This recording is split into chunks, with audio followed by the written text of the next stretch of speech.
घरात खूप कष्ट चालू असेल, संकटे असेल, आजार असेल, तर शिवलिंगावर हे उपाय करा. शिवमहापुराण कथा सांगते की आपले एखादे काम होत नसेल, अडकत असेल, खूप थकले असाल त्या कामासाठी, तर सोमवारच्या दिवशी तुपाच्या दिव्यात काळी तीळ टाकून भगवान शंकराच्या मंदिरासमोर तुमरुकेश्वर महादेवाचे नाव घेऊन दिवा लावून ज्या कामासाठी तुम्ही खूप परेशान झाला आहात त्या कामासाठी एक वेळेस दिवा लावून निवेदन करून मग त्या कामासाठी जाऊन बघावे. ते काम पुढे गेलेलेच असेल. 7 बेलपत्र भगवान शिवाच्या शिवलिंगावर समर्पित करावे आणि तेच बेलपत्र उचलून लाल कपड्यात बांधून ज्यांचे व्यापार व्यवसाय नोकरी नसेल, खूप कष्ट चालू असेल, जीवनामध्ये खूप दुःख असेल, ते बेलपत्र 1 महिने ठेवून बघावे. बाबा सुरळीत करतील. शास्त्र सांगते की ज्यांच्या घरात संपदाची कमी आहेत, पैसे येतच नसेल, खूप टेन्शन चालू असेल, उसाचा रस तुळशी मातेच्या कुंडीमध्ये हातामध्ये 7 वेळेस घेऊन 7 वेळेस आपले नाव आणि गोत्र बोलून तो रस सोडावा. जिंदगीमध्ये 3 वर्षामध्ये तर खूप बदल होईल आणि लक्ष्मीची कमी राहणार नाही.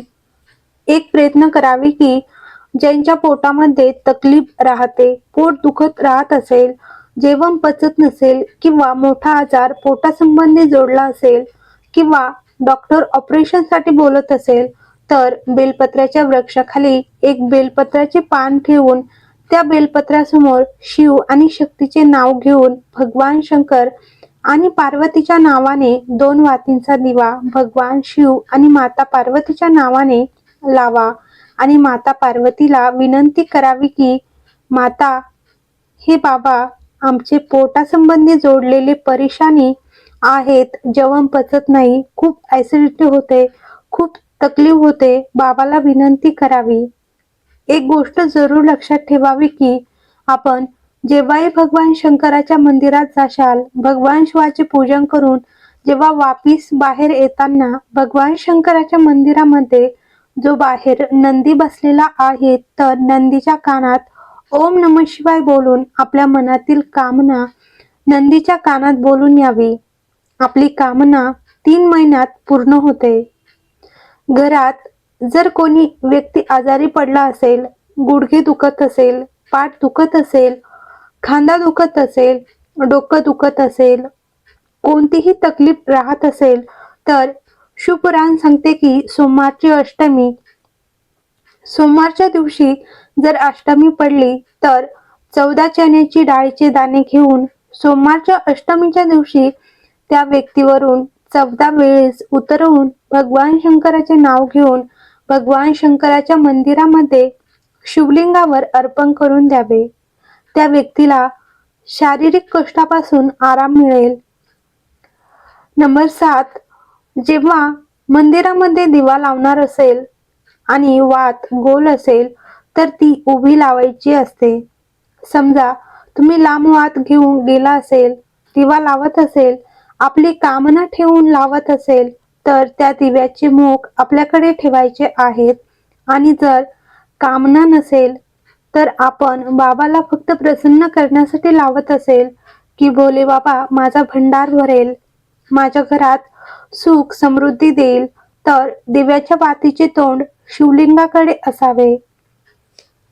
नंबर 8, तुळशीसमोर लांब वात लावली जात नाही, तर गोल वात लावली जाते, ज्यामुळे स्थिरतेचे भाव निर्माण होते. पिंपळाच्या वृक्षाखाली कधीही लांब वात लावली जात नाही. वडाच्या झाडाखाली ही लांब वात लावली जात नाही. आवळ्याच्या झाडाखाली कधी गोल वात लावली जात नाही.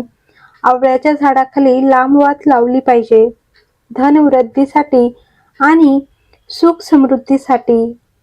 नंबर 9, जर घरामध्ये दुःख असेल, तकलीफ असेल, कष्ट असेल, एखादी परेशानी आली असेल, तर पार्थिव शिवलिंगाचे निर्माण करावे आणि 7 वृक्षाचे पानं तोडून 7 आचमन शिवाला अर्पण करावे आणि 7 वृक्षाची पानं तोडून भगवान शंकरावर अर्पण करावे, तर दुःख कटले जाते.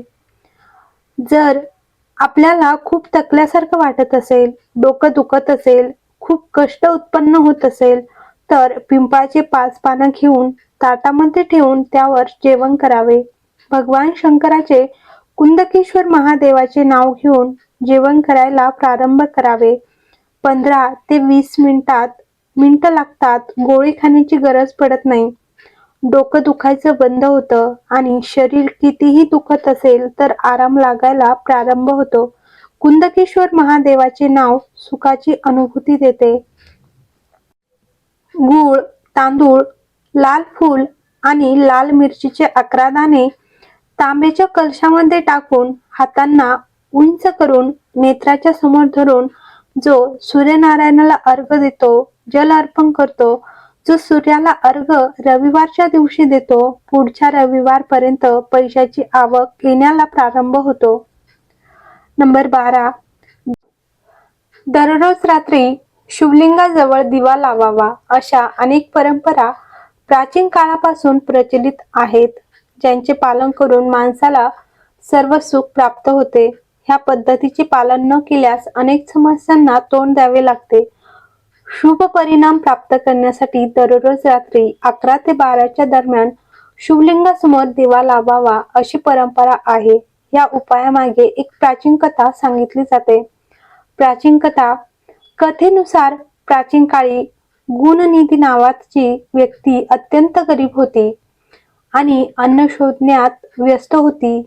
ह्या शोधात रात्र झाली आणि तो एका शिव मंदिरात पोहोचला. ह्या मंदिरात रात्र काढावी असे गुणनिधींना वाटले. रात्री तिथे खूप अंधार झाला.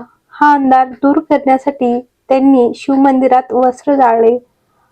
रात्री भगवान शंकरासमोर दिवा लावल्यामुळे त्या व्यक्तीला पुढील जन्मात देवांचे खजिनदार कुबेरदेव हे पद प्राप्त झाले. ह्या कथेनुसार जो व्यक्ती संध्याकाळी शिवमंदिरात दिवा लावतो त्याला अपार संपत्ती आणि समृद्धी प्राप्त होते. त्यामुळे कोणत्याही शिवलिंगासमोर रात्री नियमितपणे दिवा लावावा. दिवा लावताना ओम नमः शिवाय ह्या मंत्राचा जप करावा. भगवान शंकराची आराधना केल्याने भक्तांचे आर्थिक प्रश्नही दूर होतात. जो व्यक्ती नियमितपणे त्याचा अवलंब करतो त्याला अमाप संपत्ती प्राप्त होऊ शकते. हर हर महादेव. श्री शिवाय नमस्तुभ्यम. तर व्हिडिओ आवडला असेल तर लाईक करा, कमेंट करा आणि चॅनलला सबस्क्राईब करा.